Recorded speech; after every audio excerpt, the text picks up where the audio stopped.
Hey students, it's me, Mr. Fitz. So today, what are we talking about here? We're talking about percentage change. All right, I really like this. Close that. I really like this. This is great. So here are our video notes. We're on 1.3. I don't know how long this. I'm guessing it's going to be about 10 minutes. I don't know. Ish. I don't know. We'll see. So percentage change. The reason I want to talk about this. So this is actually a true story. One got a haircut. Not bad, right? Just got a haircut. And my haircut person was talking about, hey, did you hear about, Airbnb? Apparently, like their revenue, like all of the rentals are like down a lot because people are traveling more. So people are like renting less in the US, and these cities in particular have rental drops. They're the most. So I Googled it just to check it out because I was curious. So this is from All the Rooms. I'm not sure who that is, but anyway, this is data. This is revenue data from May of 2022 and May of 2023, and this shows the decline, the percentage decline. So what we're going to learn is how to calculate those percentages today. So let's take a look. So percentage change, that is defined as the final amount, and I've noted that with in lowercase f, I'm going to use that variable, and the beginning amount, which is lowercase b, I'm going to use that variable, just because so I don't have to write final and beginning the whole time. And then so this is the formula. So you might want to write this down. So the percentage change, we're going to note that as R in a little bit, but you'll see that is the final amount minus the beginning amount over the beginning amount. And then you multiply that by 100, right? This is actually the total change up in the numerator. That's the actual absolute change, right? So whether revenue increased or decreased, like what was that revenue increase or decrease? Note, if it's net positive, it was an increase, right?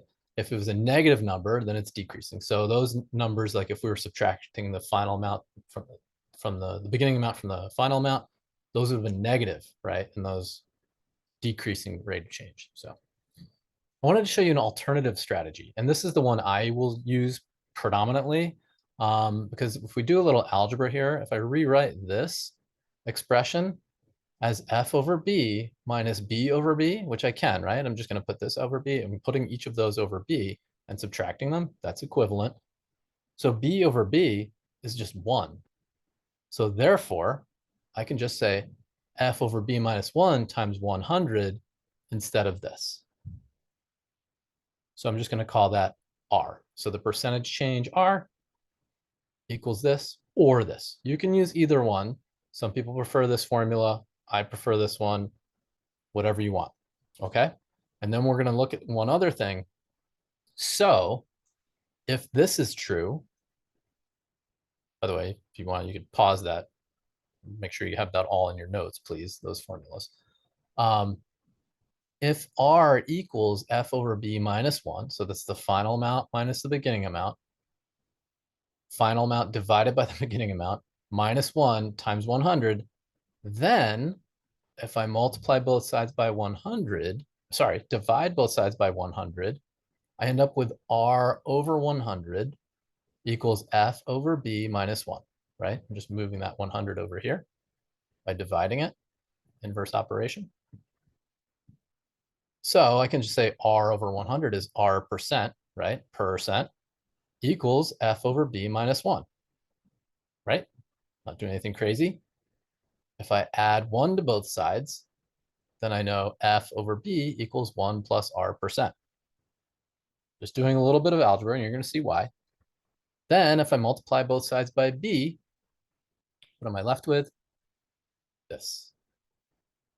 I'm left with the final amount equals the beginning amount times 1 plus the rate of change in parentheses. So this is known as our growth rate or our growth factor right here. So this is the growth rate. This is our growth factor. And again, this could be positive or negative, depending on if it's increasing or decreasing. This is a formula we're going to use a lot. So definitely write this one down too. So let's look at some practice problems. Oh yeah, note R can be positive or negative. So example 1, what is the result when 45 is increased by 57%. All right. There's my F, there's my B, there's my R, right? This is my beginning amount, that's my final amount, and that's my rate of change. So if I'm going to use this formula here, F equals B times 1 plus R.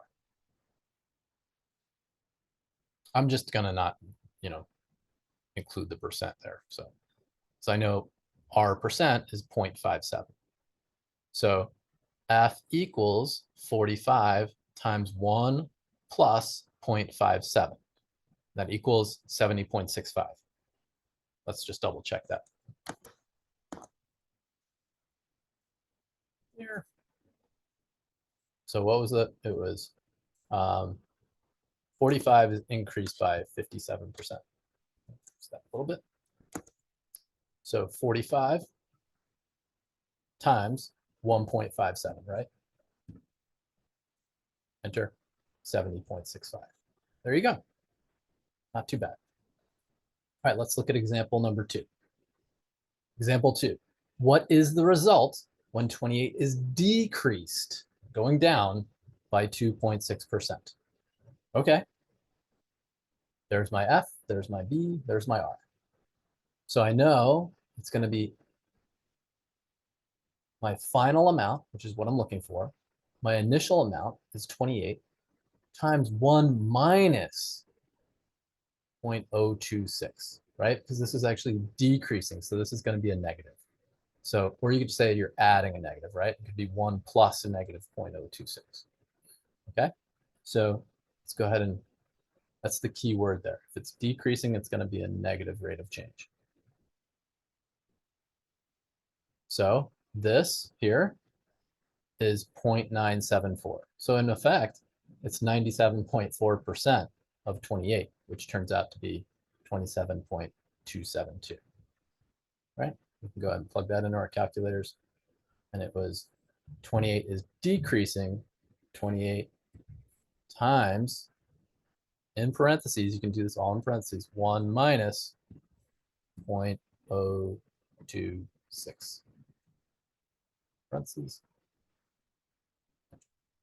27.272. Okay, that's example 3. All right, the number 16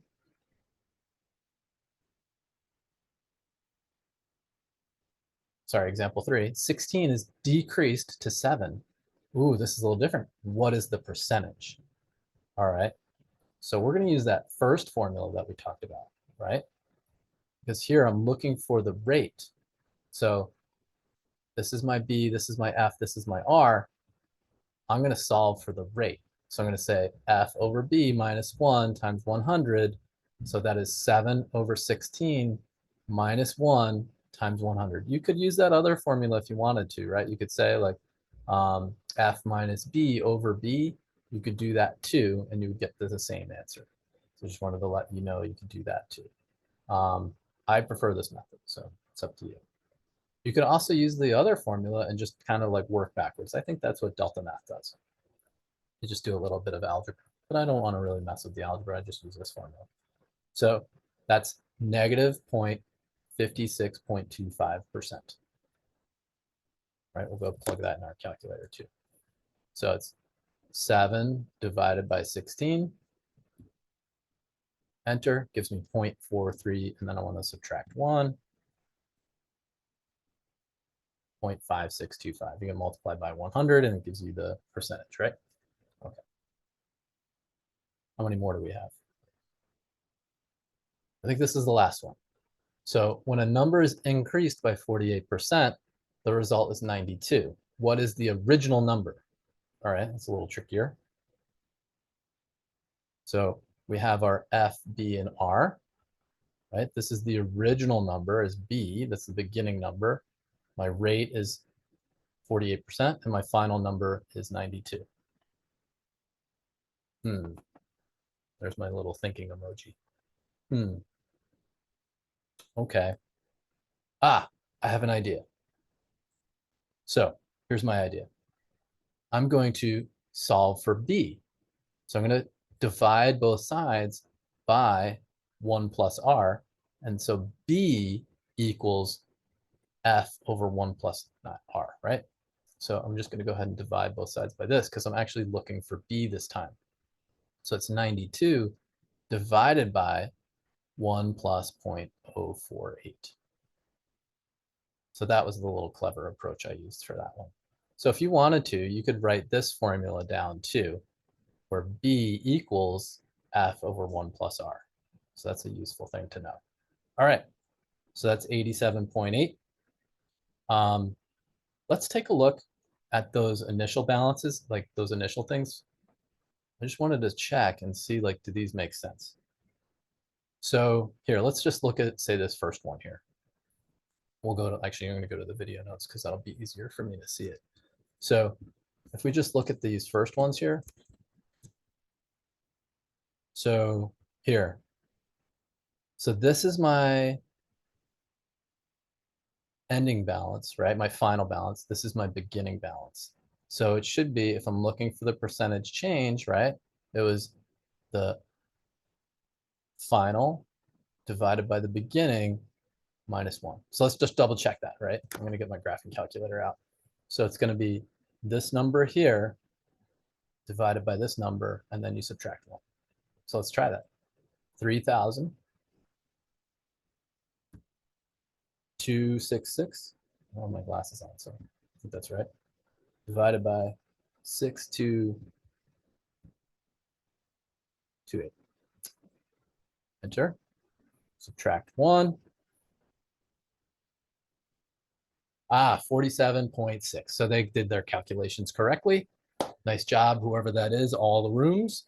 So yeah, that's a big decline in revenue and rentals for Airbnb. What city was that? In, I don't know where that is in Tennessee, but anyway. And then Phoenix is declining, Austin's declining. So a lot of warm places, if you notice that. A lot of warm areas. Salisbury, Maryland, I think that's a little vacation area. Asheville's up in the mountains in North Carolina. Really nice. All right. So thanks for watching, y'all. And hopefully this was helpful.